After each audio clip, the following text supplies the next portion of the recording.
Untuk mengetahui informasi terkini dari Mahkamah Konstitusi, kita telah terhubung dengan rekan Galuh Pandu. Selamat malam Galuh, bagaimana jalannya rapat klarifikasi pelapor dugaan pelanggaran kode etik Ketua MK? Selamat malam David dan pemirsa, saat ini sedang berlangsung sidang tertutup oleh Majelis Kehormatan Mahkamah Konstitusi atau MKMK kepada para hakim konstitusi. Tadi pada sekitar pukul 16.10, Ketua Mahkamah Konstitusi Anwar Usman tiba di gedung Mahkamah Konstitusi atau gedung 2, kemudian menjalani pemeriksaan selama kurang lebih 1 jam. Dan Anwar Usman tidak memberikan keterangan banyak berkaitan dengan poin-poin apa saja yang disampaikan atau materi yang dipertanyakan oleh MKMK kepada Anwar.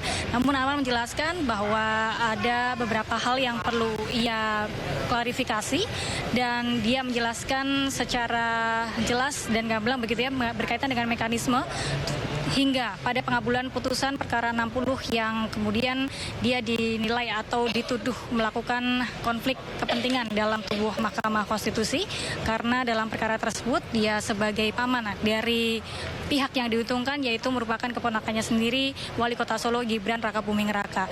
Dalam Anwar menegaskan bahwa tidak ada yang dinamakan mahkamah keluarga dan juga Anwar tidak melakukan lobby-lobby politik untuk memengaruhi hakim konstitusi lain menerbitkan atau mengabulkan putusan dalam perkara 90 tersebut yang mengatur tentang batas usia capres, cawapres serta merupakan juga dalam batasan usia tersebut capres, cawapres berusia 40 tahun dan juga pernah menjadi kepala negara baik di tingkat provinsi, kota maupun kabupaten.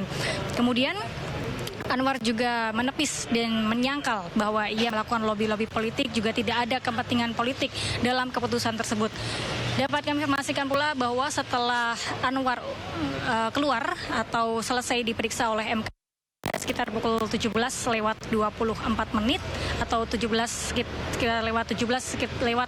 menit kemudian diperiksa pula Hakim Konstitusi Arief Hidayat yang kemudian memberikan sedikit keterangan kepada media setelah diperiksa sekitar 1 jam juga, dan ia menjelaskan dengan apa adanya dan sejujur-jujurnya kepada MKMK untuk memberikan keputusan atau keputusan yang bijak dari MKMK kepada masyarakat. Dari Arief Hidayat sendiri ia menyampaikan bahwa tidak ada lobbying yang dilakukan oleh Ketua MK atau Ketua Mahkamah Konstitusi yaitu Anwar Usman kepadanya, dan ia juga mengaku sedih apabila ada masyarakat yang menyebut bahwa Mahkamah Konstitusi disebut juga sebagai Mahkamah Keluarga karena selama 12 tahun ia berada di tubuh Mahkamah Konstitusi tidak pernah ada sentimen-sentimen seperti Mahkamah Keluarga dan lain sebagainya, juga termasuk konflik kepentingan di dalamnya. Ia juga menyangkal bahwa dalam putusan yang diterbitkan oleh Mahkamah Konstitusi pada perkara 90 tersebut ada kepentingan politik, dan ia juga tegak lurus dan berkomitmen terhadap nama baik dan juga marwah dari Mahkamah Konstitusi. Dapat kami informasikan pula bahwa saat ini telah hadir tadi pada sekitar 10 menit yang lalu Hakim Konstitusi yang juga memberikan dissenting opinion atau opini yang berbeda pada putusan perkara 90 tersebut, yaitu Eni Nurbainingsih, dan Bu Eni sempat mengatakan pada media bahwa tidak tahu materi apa saja yang nanti akan dipertanyakan kepada Eni Nurbainingsih.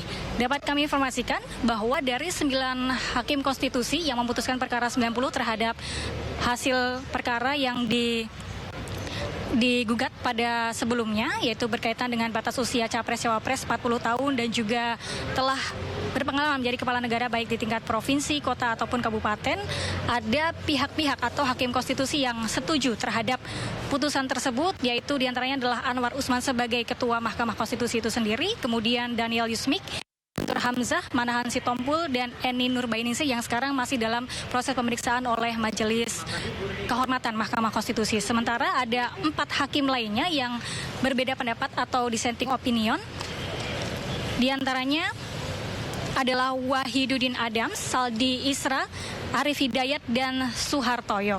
Dan sudah diperiksa Arief Hidayat, dan dapat kami informasikan bahwa rencananya Saldi Isra akan diperiksa pada besok di waktu sekitar pukul 16.00 waktu Indonesia Barat. Sementara itu yang dapat kami informasikan, kembali ke Anda David. Baik Galuh Pandu, terima kasih untuk laporannya. Tentu kami tunggu update selanjutnya. Selamat bertugas kembali.